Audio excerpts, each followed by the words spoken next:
নমস্কার বন্ধুরা, আজকে আমি তোমাদের পাঠ করে শোনাচ্ছি নারায়ণ গঙ্গোপাধ্যায়ের লেখা ছোট গল্প লক্ষ্মীর পা। বাস যায় নতুন রাস্তা দিয়ে। স্টেশন থেকে বউকে নিয়ে খানিক হাঁটতে হলো বলাইকে। বলাইয়ের এক হাতে টিনের সুটকেস, আর এক হাতে দড়ি বাঁধা বিছানাটা। বউয়ের হাতে ভারী পুটুলি একটা, তাতেই হাঁপাচ্ছিল ছেলে মানুষ বউটি। একদম হাঁটতে পারো না? হ্যাঁ গা। বউটির শ্যামবর্ণ মুখে লজ্জার রং ফুটল। পারি তো, সে তো দেখতেই পাচ্ছি। বলাই হাসলো একটু। হাঁপাচ্ছ এর মধ্যেই? দাও, পুটুলিটা আমায় দাও। নেবে কি করে? দুটো হাতই তো তোমার জোড়া। বিছানাটা বগলে নেব এখন, ওটা আমায় দাও। বউটি ছেলে মানুষ হলেও দেখা গেল জেদ আছে তার। পুঁটুলিটা কিছুতেই দিল না বলাইকে। অল্প অল্প হাঁপাতে হাঁপাতে হাঁসের মতো ছোট পা ফেলে এগিয়ে চলল পেছনে পেছনে। বলাই একবার মাথা নামিয়ে চেয়ে দেখল, চটি ছাপিয়ে টুকটুকে আলতারাঙা পা দুটি ভরে উঠেছে ধুলোয়। খুব কষ্ট হচ্ছে তোমার? না, একটুও না, বউ জবাব দিল আবার। মনে মনে খুশি হলো বলাই। ছেলে মানুষ হলেও জেদ আছে বউটার। এগাত্রু জেদ থাকা ভালো মেয়েদের। একেবারে ঝাঁচ না থাকলে, নেহাত ম্যাড়ম্যাড়ে হলে জীবনে সোয়াদ আসে না। কিন্তু এই জেদের ফলটা ভালো হলো না আপাতত। সামনে একখানা পুরো মাঠ তখনও বাকি, তার মধ্যেই দেখা গেল হলদে সবুজ বাসখানা বেরিয়ে গেল কালো ধোঁয়া ছাড়তে ছাড়তে। একা হলে ঊর্ধ্বশ্বাসে দৌড়তে পারত সে। ডাকাত পড়া হাঁক ছেড়ে বলতে পারত, থামো হে বাস, দাঁড়িয়ে যাও একটুকুন, আমিও যাব। কিন্তু নতুন বউকে নিয়ে ওই পোটলা পুটলি শুদ্ধ কিছুতেই সম্ভব নয় সেটা। অবশ্যই বউ যদি আগে পুঁটুলিটা হাতে দিত তার, আরও জোরে পা চালাতো একটুখানি, তাহলে তাহলে এখন বলতে হয় জেদ ভালোই বউ, কিন্তু সব সময় কি ভালো? দেখলে তো, তোমার জন্য বাসটা ধরা গেল না। কিন্তু সে কথা বলা যায় না, কিছুতেই যায় না। বউ দুঃখ পাবে। ভারী মিষ্টি আর ভালো মানুষ বউটা, ভারী পছন্দ হয়েছে তার। না, এসব বলা যাবে না কিছু। বউ বললে, একখানা বাস চলে গেল না? আমরা কোন দিকে যাব গো? ওই দিকেই। তাহলে ও বাসটা ধরতে পারলে তো এক্ষুনি চলে যেতুম আমরা। এখন তাড়াতাড়ি হেঁটে আর লাভ নেই কিছু। বাক্স বিছানা একটুখানি নামিয়ে ধীরে সুস্থে একটা বিড়ি ধরালো বলাই। তারপর জবাব দিলে, বাসের জন্যে ভাবনা কি? একটু পরেই এসে যাবে আর একখানা। একটু পরে নয়, অন্তত পাক্কা 1 ঘন্টা, বলাই জানে। কিন্তু সে কথা বললে বউ কষ্ট পাবে। হয়তো ডাগর ডাগর চোখে জল এসে যাবে। বলবে, আমি তাড়াতাড়ি চলতে পারিনি বলেই। বাক্স বিছানা তুলে নিতে নিতে বলাই আবার বললে, অনেক বাস চলে এদিকটায়। চলায় মন্দা দিয়েছিল, বউ যেন আরাম পেল একটু। বলাইয়ের চোখ আবার নেমে গেল আলতারাঙা ছোট পা দুটির দিকে। ঠিক হাঁসের মতো পা। না, সেটা ঠিক হলো না। হাঁসের পা ভালো নয় দেখতে। সেই যে লক্ষ্মী পুজোর সময় পা আঁকে, বউয়ের পাও পিটুলি গোলায় ডুবিয়ে ওকে উঠোন দাওয়ায় হাঁটালে ঠিক সেই রকম ছাপ পড়বে হয়তো। কিন্তু এখন গোড়ালি পর্যন্ত রাঙা ধুলোয় ভর্তি। সবুজ চটিটার রং বদলে গেছে। বলাই ভাবল, স্টেশনে একখানা ডুলি পালকি কিংবা নিদেন পক্ষে একটা গরুর গাড়ি থাকলেও এই পথটুকু সে বউকে হাঁটতে দিত না।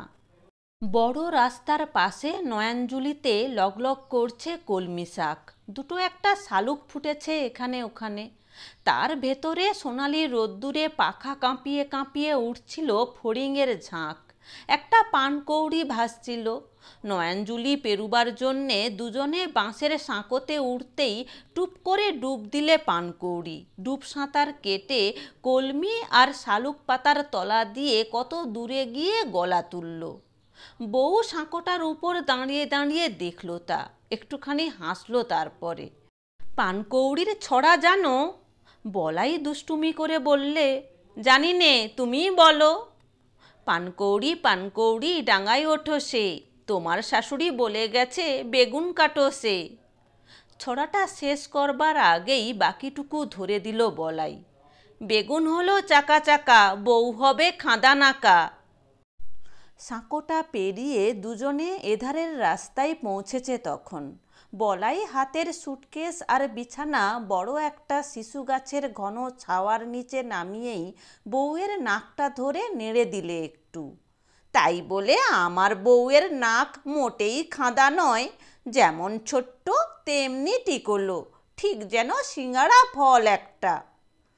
ছোট বউটি লজ্জায় শিউরে এতটুকু হয়ে গেল একেবারে। এই এই কি হচ্ছে রাস্তার ধারে? রাস্তার ধারে বলেই তো ওইটুকুতে থামতে হলো, নইলে। বউয়ের যে ছোট ছোট ঠোঁট দুটো আগের একটা স্টেশনে খাওয়া পানের রসে এখনো টুকটুকে হয়ে আছে, সেদিকে আর চোখে তাকিয়ে বলাই বললে, নইলে। লজ্জায় আরও কুঁকড়ে বউ বললে, যাও, কি অসভ্য। বলাই হাসল, বললে, এখন বসা যাক একটু এখানেই, এই গাছের তলায়, এই জায়গাতেই বাস দাঁড়ায়। মেঘ ভাঙা আকাশ, শরতের সোনালি রোদে ঝিকিমিকি। এদিকের মাঠে অনেকটাই ধুলো আর টিভি ছড়ানো ব্রহ্মডাঙ্গা। একখানা গ্রাম আর কিছু গাছপালার ওপারে রেলের স্টেশন। কিন্তু রাস্তার ওধারের মাঠ আলাদা, একেবারে অন্যরকম। এখানে ওখানে কাশ ফুটেছে, তাছাড়া ধান আর ধান, কোথাও কাঁচা এখনো। সেই ধান ঢেউ খেলতে খেলতে একেবারে দূরের আকাশে গিয়ে ঠেকেছে। যে আকাশের রং নীল, যে আকাশের কাশফুলের মতো ছাড়া ছাড়া মেঘ, সেই ধানের ভেতরে ছোট ছোট গাঁয়ের ছিটে ছড়ানো।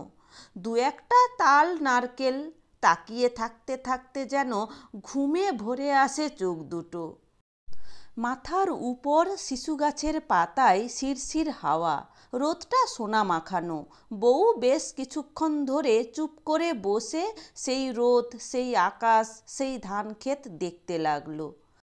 ধান ভরা মাঠের আলপথ বেয়ে বুক পর্যন্ত ডুবিয়ে দূরে কজন মানুষ যেন কোথা থেকে কোথায় যায়। ওপাশে নয়নজুলির ধারে দড়ি বাঁধা একটা কালো গরু ভরা গম্ভীর গলায় থেকে থেকে ডাক ডেকে ওঠে। মুভা, দূরে একটা বাছুরের কচি গলা সাড়া দিয়ে ওঠে সেই ডাকের সঙ্গে সঙ্গে। সেও বাঁধা আছে কোথাও, আসতে পারছে না। আর মাঠ ভরে পাখি ওড়াউড়ি করে, বক, পায়রা, ঘুঘু, শালিক। বউ দু চোখ ভরে দেখে সেসব। তার চোখে ধানের আভা, আকাশের নীল, পাখিদের ছায়া। চারিদিক কি আশ্চর্য নির্জন। বউ যেন কি একটা মনে আনতে চায়, পারে না। হঠাৎ তার বুকের ভেতরে তীর তীর করে কান্না কাঁপে একটা। সেই সময় বিরক্তির একটা ছোট আওয়াজ বেরুলো বলাইয়ের মুখ থেকে। বউ চমকে তাকালো স্বামীর দিকে। ধুত্তর, কতক্ষণ এই গাছতলায় হাপিত্যেস করে বসে থাকতে হবে কে জানে। কেন, তুমি যে বলেছিলে বাস এখানে ঘন ঘন আসে। বলাই সামলে নিলে সঙ্গে সঙ্গে। তাই তো আসবার কথা, কিন্তু এ তো পাড়াগাঁয়ের ব্যাপার।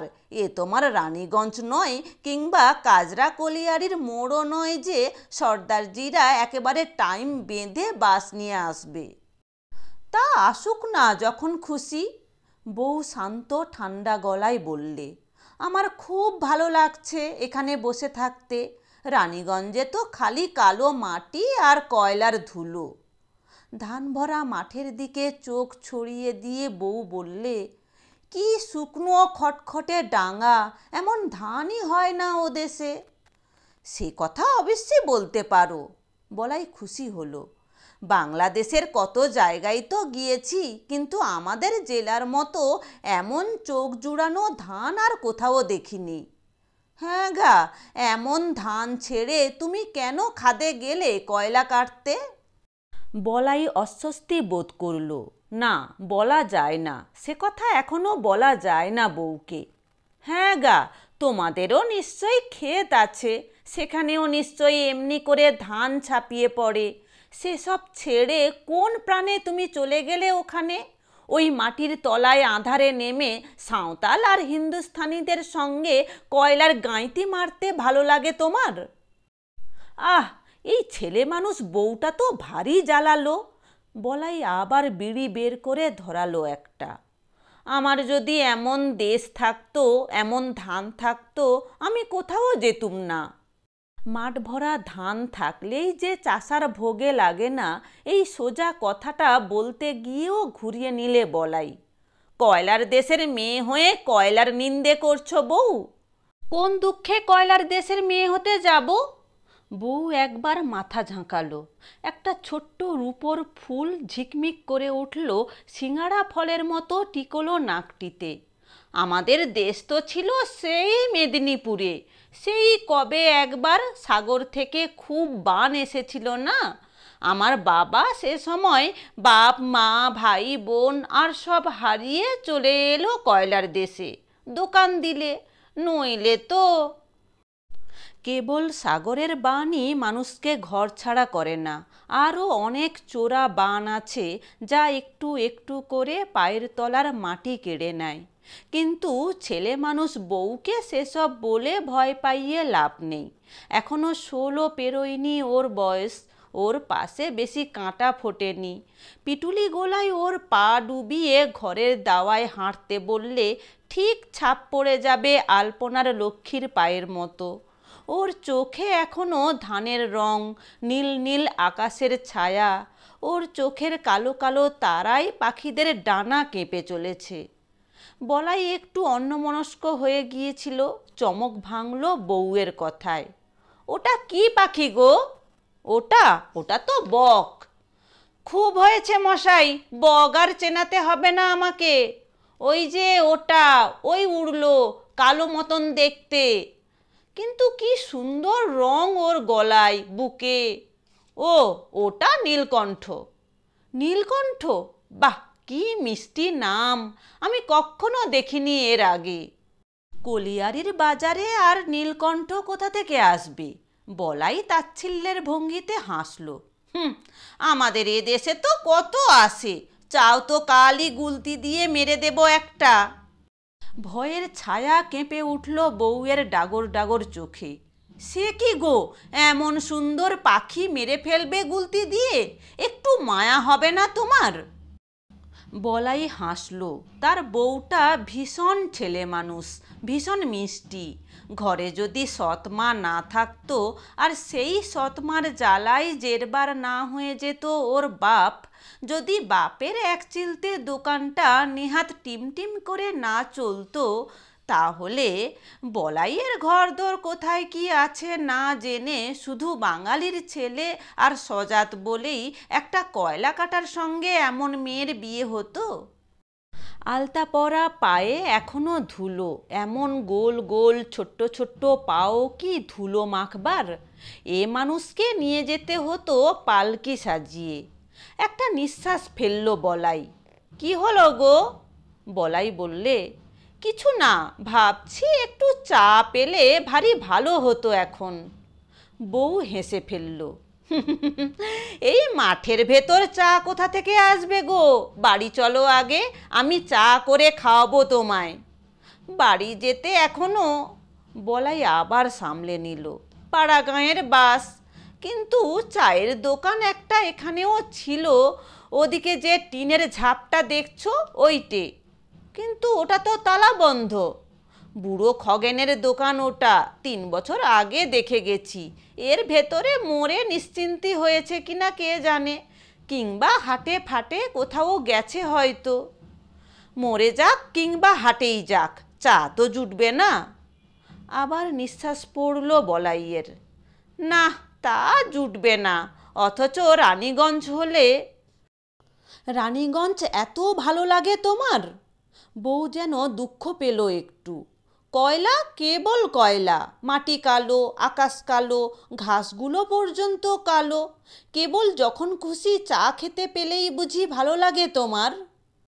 বউয়ের চোখে এখন ধানের রং, এখন এই শিশু গাছের ছায়ায় হাওয়ার ঝিরঝিরানিতে ও স্বপ্ন দেখছে। ওর মনটা উঠছে মাঠের উপর নীলকণ্ঠ পাখি হয়ে। এখন কালো কয়লার দেশের কোনো কিছু ভালো লাগবে না। বউ আবার বললে, হ্যাঁ গা, তুমি কেন দেশে থাকো না? আমাদের মাঠেও এই রকম ধান হবে নিশ্চয়ই। তুমি কেটে নিয়ে আসবে ঘরে, নবান্ন হবে আমাদের বাড়িতে। বলতে বলতে গলা একটু ভারী হলো বউয়ের। এতক্ষণে বুঝতে পারলো ধানের ক্ষেতে চোখ ডুবিয়ে একটা তিরতিরে কান্না কেন কাঁপছিল তার বুকের ভেতরে। 9 বছর বয়সে যে মা তার হারিয়ে গেছে, সেই মা কোন কাঁথি মহকুমার কোন গ্রামের কথা বলতো। সেইখানে এই রকম ধানে মাঠ ছেয়ে যেত, ফসলে গোলা ভরতো, বাড়িতে উঠতো নবান্নর গন্ধ। তুমি কেন দেশে থাকো না? চোখের জলের একটুখানি দোলা ছলছলিয়ে উঠল বউয়ের গলায়। পুরুষ মানুষকে 10 দিক ঘুরে দেখতে হয়, এড়িয়ে যাওয়া জবাব দিলে বলাই। তুমি কয়লা কাটো, আমার একদম ভালো লাগে না। কেন বউ? ভয় করে, ও তো মরণের গর্ত, জানি তো সব, আজ এ খনিতে কাল ওখানে। বাকিটা বলতে পারল না, আতঙ্কে থমকে গেল। মরণ কোথায় নেই বউ।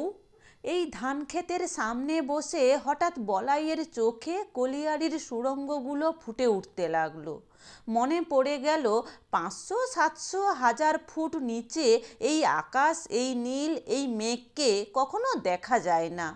ইলেকট্রিকের আলোয় সেই ভুতুড়ে গ্যালারিগুলো, সেই স্যাঁতস্যাঁতে মাটি, সেই অবিচ্ছিন্ন পাতালের জলের শব্দ, সেই ট্রলি লাইন, ব্লাস্টিং গাঁইতি, মাথায় আঁটা আলো, সব সময় কেচ বেয়ে উপরে না ওঠা পর্যন্ত একটা চাপা ভয়।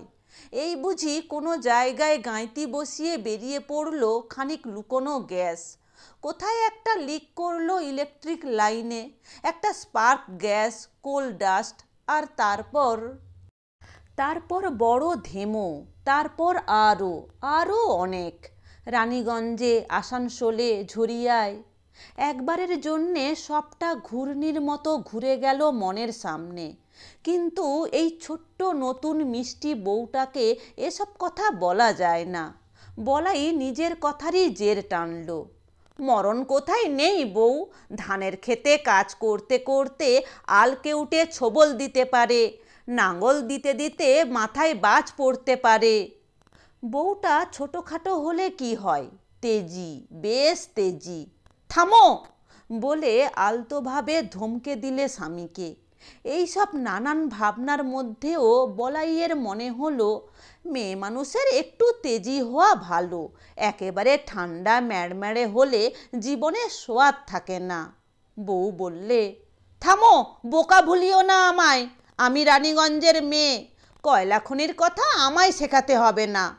তোমার কয়লা কাটা আমার ভালো লাগে না, সব সময় বুক কাঁপে।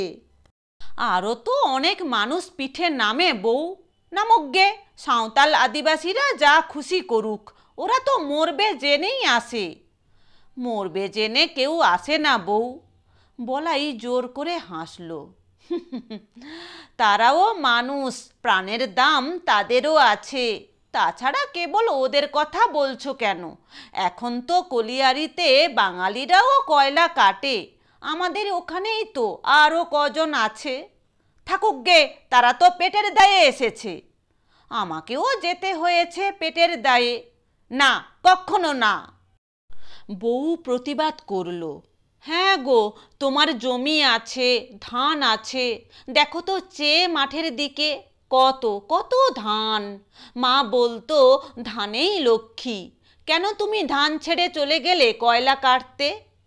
বলাই দাঁতে দাঁত চাপলো একবার। বউ স্বপ্ন দেখবে, আরও আরও কিছুক্ষণ স্বপ্ন দেখবে, তারপর বাস আসবে, যেতে হবে 15 মাইল পথ। সেখান থেকে আবার এই পুঁটুলি, সুটকেস, বিছানা নিয়ে হাঁটতে হবে প্রায় কোষখানেক। তখন বউ জানবে। কেন সে বউকে নিয়ে এ সময়ে গ্রামে চলে এলো হঠাৎ? কি দরকার ছিল তার? সেও কি হঠাৎ নিজের বুকের ভেতরে এই মাঠ, এই সোনালি রোদ, এই আকাশ আর এই ধানের কান্না শুনতে পেয়েছিল? না হলে কিন্তু গ্রামে গেলেই তো তখন বউ জানবে। তখনকার কথা তখন, আপাতত। আবার একটা বিড়ি ধরালো বলাই। পরপর বেশ কটা টেনে গলা জ্বলছিল, মুখ তেতো হয়ে গিয়েছিল, কিন্তু একটা বিড়ি না ধরিয়ে কোনো কথা খুঁজে পাওয়া যাচ্ছিল না এখন। বউ, কয়লার কাজে রোজগার অনেক বেশি। ছাই, নগদ টাকা। বউটা ছোট আর ভালো মানুষ হলেও বেশ তেজি। টিকলো সিঙ্গাড়া ফলের নাকটা ঘুরিয়ে একটা ঝামটা দিলে বলাইকে। রূপোর ফুলটা ঝিকমিক করে উঠল আবার। নগদ টাকার গল্প করো না আমার কাছে। পুরো টাকা লিখিয়ে নিয়ে অর্ধেক মজুরি দেয় ওরা। বলাই চমকালো একটু। কোথায় পাও এসব খবর? আমি সব জানি। মেয়ে মানুষের যেরকম ঝাঁঝ থাকলে জীবনে বেশ একটা সোয়াদ আসে, তেমনিভাবে বউ ঝাঁঝালো হয়ে উঠল। 6 মাস কাজ করিয়েই কোম্পানি ছাড়িয়ে দেয় কিছুদিনের জন্যে, নইলে মজুরের নামে কোম্পানিকে টাকা জমা রাখতে হয়। আইনে সেসব করবার কথা আছে। বউ, তুমি কি কলিয়ারির সভায় টবায় বক্তৃতা শুনতে যাও? একটু হাসলো বলাই। মুখে যে খই ফুটছে। বক্তৃতা শুনতে হবে কেন এর জন্যে? কে না জানে এসব? বলাই আরও বিব্রত হলো। বউ যতটুকু জানে তার চাইতে আরও বেশি সে জানে, তাকে জানতে হয়েছে। কিন্তু এসব কথা কেন এখন? তার ভালো লাগছে না, একেবারে না। বলাই কথার মোড় ঘুরিয়ে দিতে চাইল। আচ্ছা বউ, খাদে নেমেছ কোনো দিন? না, মেয়ে ছেলেদের নামতে দেয় না। দেয়, কেউ বেড়াতে চাইলে, দেখতে চাইলে নামতে দেয়। তুমি একদিন নামবে আমার সঙ্গে? চাণকের ওই পাতাল মুখো হাঁ দেখলেই ভয় করে আমার। ভয়ের কিছু নেই বউ। খাঁচা বেয়ে নেমে যাচ্ছে ঝাঁ ঝাঁ করে। মনে হবে একটা মস্ত ইঁদারা, তার গায়ে চিকচিকে জলের ধারা, অন্ধকার, নামতে নামতে হঠাৎ মাটি। তারপরেই আলাদিনের গল্প শুনেছ তো? ঠিক তেমনি দেখতে পাবে তখন। ট্রলির লাইন, ইলেকট্রিকের আলো, গ্যালারির পর গ্যালারি, মানে কয়লা কাটার সুড়ঙ্গ। ঠিক সুড়ঙ্গ না, যেন লম্বা লম্বা বারান্দা সব। কলে করে হাওয়া টেনে ছড়িয়ে দিয়েছে চারিদিকে। বুঝতেই পারবে না মাটির তলায়, এত তলায় চলে এসেছ তুমি, যেন রাতের বেলা মস্ত একটা বাড়ির ভেতর দিয়ে। আরও ভালো করে বউকে বোঝাবার ইচ্ছে ছিল বলাইয়ের। বেশ একটা রূপকথার আমেজ তৈরি করবার তালে ছিল সে। কিন্তু ছোট্ট জেদি বউটা নাকের রূপোর ফুল ঝিলিক দিয়ে আবার ধমক দিলে একটা। তুমি থামো দেখিনি, ওসব গল্প ঢের শুনেছি আমি। বউটা এর পরে মধ্যে মধ্যে বেশ ঝগড়া করবে মনে হলো বলাইয়ের। পানে রাঙা পাতলা ঠোঁট দুটো টুকটুক করছে, যেন পাকা লঙ্কা গো। যেমন ঝাঁঝ তেমনি সোয়াত। সব ভুলে গিয়ে লোভীর মতো বউয়ের দিকে চেয়ে রইল বলাই। যদি সৎমা খাঁড়ার না হতো, যদি ওর বাপের দোকানটা টিমটিম করে না চলতো, যদি ওর বাপ একেবারে নিপাট ভালো মানুষ না হতো, তাহলে কি আর? বউ, কয়লার দেশে থাকতে তোমার ভালো লাগে না, না? বউয়ের চোখ আবার মাঠের দিকে। ধান, যত দূর চোখ যায় ধান। শরতের সোনা রং রোদ্দুর লহরে লহরে খেলে যাচ্ছে তার উপর দিয়ে। কয়েকটা গাঁয়ের ছোট ছোট ছোপ লেগেছে এখানে ওখানে, ছাড়া ছাড়া দু একটা গাছ। অনেক দূরের তাল নারকেলের আগাগুলো আকাশের সাদা মেঘ ছোঁয় ছোঁয়। ঘুঘু ডাকছে, পায়রা উড়ে যাচ্ছে। বুকে গলায় রঙের ঝলক দেখিয়ে ওড়াউড়ি করছে নীলকণ্ঠ। 3টে শালিক কি যেন খুঁজতে এসেছে বাসের রাস্তার উপরে। তাদের দুজনের মধ্যে আবার ঝগড়া হয়ে গেল। হাওয়া, কি হাওয়া! বউ ডুবে গেছে তার ভেতরে, চোখে ধানের রং, নীলকণ্ঠের রং। কোত্থেকে হলুদ পাখায় কালো ছিট দেওয়া প্রজাপতি উড়ে এলো একটা, বসলো বউয়ের ডুরে শাড়ির উপরে। বউ, হ্যাঁ। একটা প্রজাপতি এসে বসেছে তোমার কাঁধে, চিনতে পেরেছে নতুন বউ বলে। বউ জবাব দিল না। মিষ্টি, ভীষণ মিষ্টি হাসলো, চোখ দুটো যেন ঘুমে জড়ানো। হঠাৎ ভারী একটা কষ্ট হলো বলাইয়ের, কেমন চিনচিন করতে লাগলো বুকের ভেতরে। ভরা নিঃশ্বাস বেরিয়ে এলো একটা। বউ, ফিরে গিয়ে তো আমার সঙ্গে কুলি ধাওড়ায়। অন্যমনস্ক হয়ে বউ বললে, যাব না, আমি ফিরে যাব না। কিছু না কিছু না, কেবল কথার কথা। না ভেবেই বলেছে বউ, চোখে এখন ঘোর লেগেছে, বলেছে সেই জন্যই। কিন্তু চিনচিনে ব্যথাটা একটা দমকা কান্নার মতো ফেটে পড়তে চাইল তার। আমি জানি বউ, তোমার ছোট ছোট পা দুটো ঠিক লক্ষ্মীর মতো, পিটুলি গোলায় ডুবিয়ে দাওয়ায় উঠোনের মধ্য দিয়ে তোমায় হাঁটালে ঠিক আলপনার লক্ষ্মীর পায়ের মতো দেখাবে। কিন্তু টুকটুকে ঠোঁটের সোনা বউ আমার, লক্ষ্মী আমার, আমি কোথায় বসতে দেব তোমায়? কোথায় পাতবো তোমার জন্য আসন? কোথা থেকে আনবো ধানের ছড়া? কেমন করে আনবো নবান্নের গন্ধ? ওই যে দূরের আকাশটা, নীল নীল আকাশটা, টুকরো টুকরো সাদা মেঘ নিয়ে মাটি ছুঁয়েছে, অথচ ও আকাশ কোনো দিন মাটি ছোঁয় না। তেমনি করে এই ধান, এত ধান। বলাইয়ের কাছে চিরটা কাল ব্যাভ্রম জাগায়, মনে হয় হাত বাড়ালেই নিতে পারি, কিন্তু কোনো দিন ছোঁয়া যায় না। গুলতি খেয়ে নীলকণ্ঠ পাখি কেমন করে ঘুরতে ঘুরতে পড়ে, বউ তা তো এখনো দেখেনি। দূরে বাসের শব্দ রাস্তার বাঁকে, হলদে সবুজ রঙের বাস আসছে একটা। বাসে ভিড় ছিল, বউকে কোনো মতে বসতে দিয়ে বেশ খানিকটা দাঁড়িয়ে থাকতে হলো বলাইকে। যখন একটু ফাঁকা হলো, তখন নামবার সময় হয়ে এসেছে প্রায়। বাস থেকে নেমে কটা দোকান পসার পার হয়ে সেই ধানক্ষেত, আলোর পথ। এই পথ বেয়ে ক্রোশটাক হেঁটে বাড়ি পৌঁছতে হবে। বলাই আর ভুল করল না এবার। বাক্স আর বিছানা একসঙ্গে করে বললে, ধরো দিকিনি, একটু তুলে দাও আমার মাথায়। বউ অবাক হয়ে গালে হাত ছোঁয়ালো। বলো কি গো, একেবারে কুলির মতো মাথায় নিয়ে? গাঁয়ে এসে গিয়েছি না, এখানে আমি চাষির ছেলে। বলতে বলাইয়ের মনটা কেমন সুখে আর অহংকারে ভরে উঠল। এখন এখানে আমি চাষির ছেলে গো বউ, আমার বাপ ঠাকুরদা চিরকাল এমনি মাথায় করে বোঝা বয়েছে। দাও এবার পুঁটুলিটা আমায়, একটা হাত তো খালি রয়েছে। বউ দিতে চায়নি, কিন্তু আর প্রশ্রয় দেওয়া যায় না। মেয়ে মানুষের এগাত্রু জেদ থাকা ভালো, কিন্তু বেশি থাকা ভালো নয়, তাহলে শাসন করতে হয়। বলাই প্রায় কেড়েই নিলে পুঁটুলিটা। তোমার ভারী কষ্ট হবে গো। কিছু না কিছু না, এর 4 গুণ বইতে পারি আমি। তুমি এখন চলো দেখিনি, বেলা পড়ে এলো, সামনে এখনো 1 কোষ রাস্তা। সাঁঝ ঘোর ঘোর হওয়ার আগেই পৌঁছতে হবে গাঁয়ে। কিন্তু 1 কোষ হাঁটতে পারবে তুমি? আলতা রাঙা ছোট ছোট পায়ের দিকে তাকিয়ে বলাইয়ের নিঃশ্বাস পড়ল। খুব পারবো, খুব পারবো, মাথা ঝাঁকিয়ে জবাব দিলে বউ। না পারলেই বা উপায় কি? ডুলি পালকি তো নেই যে সোনা বউকে রানীর মতো বসিয়ে নিয়ে যাবে তাতে। আশেপাশে একটা গরুর গাড়ি থাকলেও কথা ছিল, কিন্তু তাও তো দেখা যাচ্ছে না। বলাই বললে, বউ চলো চলো।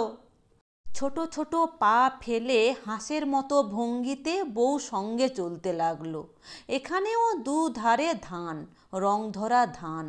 ভরাট ছড়াগুলো কোথাও হেলে পড়েছে আলোর দিকে, কোথাও লুটিয়ে নেমেছে মাটিতে। চলতে চলতে সেই ধান দুজনের গায়ে ছোঁয়া বুলোতে লাগলো। মাথার উপর উঠতে লাগলো পাখিরা, হাওয়ায় ঢেউ দিতে থাকলো। ফড়িং পোকা ঘুরতে লাগলো আশপাশে। আকাশে বেলা নিবু নিবু, এদিকটা রাঙা ওদিকে কালচে হয়ে এসেছে। মাঠ থেকে মাটি আর ধানের সঙ্গে বেলা শেষের গন্ধ, কোথা থেকে একটা বুনো ফুলের গন্ধ। ফুলটা বলাইয়ের খুব চেনা, অথচ এক্ষুনি তার নামটা মনে করতে পারল না। চলতে চলতে একটা অদ্ভুত অসম্ভব স্বপ্ন ঘনিয়ে আসতে লাগলো বলাইয়ের চোখে। কয়লা খনির পাতালে নেমে যেমন আলাদিনের জগৎটা হঠাৎ ঝলমলিয়ে ওঠে, তেমনি করে এখানেও কি ঘটতে পারে না কিছু? গিয়ে কি চোখে পড়তে পারে না বুড়ো বাপটা আর ক্ষেত মজুর নয়? যে চোখে ছানি পড়েছিল সেরে গেছে সেটা। মাকে আর পরের বাড়ির চাল কুটে গেঁড়ি গুগলি কুড়িয়ে পেটের ভাত জোগাতে হয় না। ঠাকুরদার আমলের মতো আবার ৯-১০ বিঘে ধানি জমি হয়েছে তাদের। যে মড়াই কবে ভেঙে পচে মাটিতে হারিয়ে গিয়েছিল, সেখানে ধানে ভরা নতুন মড়াই ঝকমক করছে। ভাঙা খোড়ো চালের জায়গায় উঠেছে টিন কিংবা রাঙাটালির ঘর। মা বলছে, নতুন বউ এলো ঘরে, এবার নবান্নে লক্ষ্মী নেমে এলো নিজে থেকে। সব হতে পারে, কেউ বলতে পারে না কি হতে পারে। এবার স্বপ্ন দেখার পালা বলাইয়ের। শেষ বেলার রোদে পাখায় রোদ জড়ানো উড়ে যাওয়া বকের দলের মতো বলাইয়ের স্বপ্নরাও ধানের গন্ধে ধানের ছোঁয়ায় এক আকাশ ছাড়িয়ে আর এক আকাশের দিকে উড়ে চলল। বউ ছোট্ট একটি হাঁসের মতো চলতে থাকলো তার সঙ্গে, যেন লক্ষ্মীর রাঙা পা পড়তে লাগলো আলের উপর লুটিয়ে যাওয়া ধানের শীষে।